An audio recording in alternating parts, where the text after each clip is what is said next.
So అందరికీ నమస్కారం అండి. మన తాజావాన్ ఫామ్లో మనం రకరకాల కూరగాయలు తీసుకుంటున్నాం, పండ్లు తీసుకుంటున్నాము. మొదటిసారి మనకి బూడిద గుమ్మడికాయలు వచ్చినాయి. గుమ్మడికాయలు అంటే మీకు తెలుసు, గుమ్మడికాయలు అనేది చాలా ఆయుర్వేదంలో కానీ మనకి యోగా చేసే వాళ్ళకి కానీ మెడిటేషన్ చేసే వాళ్ళకి పాజిటివ్ ఎనర్జీ అంటారు కదా.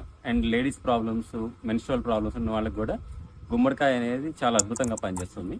అటువంటి గుమ్మడికాయలు, దేశీ గుమ్మడికాయలు మనం పండించడం జరిగింది. మీరు మామూలుగా బయట చూసుకుంటే ఏమైంది అంటే గుమ్మడికాయలు మనం కొనేటప్పుడు ఇంతలా గుమ్మడికాయలు దాన్ని తీసుకొచ్చి ఏం చేసుకోవాలో అర్థం కాదు. బూడిద గుమ్మడికాయలని మామూలుగా మనం ఏం చేయాలంటే మిక్సీలో వేసి రసం తీసుకొని తాగాలి. యాక్చువల్ మార్నింగ్ ఎంటీ స్టమక్ మీద. మన దగ్గర ఏం చేస్తున్నామంటే చిన్నగా ఇంత సైజు నా చేతిలో కూడా పడుతుంది కదా, ఈ చిన్న సైజే కట్ చేపిస్తున్నాను. ఇది కూడా రెడీ అయిందా లేదని మీకు ఎట్లా తెలుస్తుందంటే ఈ పైన చూశారు కదా, ఈ పౌడర్ ఫామ్ అవుతుంది. లేకపోతే మామూలుగా గ్రీన్గా ఉంటుంది. ఈ పౌడర్ ఫామ్ అయిన తర్వాత కొంచెం సైజుకి వచ్చిన తర్వాత ఇది సరిపోతుంది. అందుకే ఇట్లాంటివన్నీ కూడా కట్ చేయించాము. సో ఇది చాలా ఐడియల్ అనమాట. మనకి ఇంట్లో ఒక 4 మెంబర్స్ ఉన్న వాళ్ళకి ఒక 2 days వచ్చేస్తుంది ఇది కట్ చేసుకొని జ్యూస్ చేసుకుంటే. సో ఇది కంటిన్యూస్గా మన దగ్గర వస్తూనే ఉంటుంది. ఇట్లాంటివన్నీ మీకోసము మన తార్నాక కొండాపూర్ స్టోర్లో అవైలబుల్ ఉంటాయి.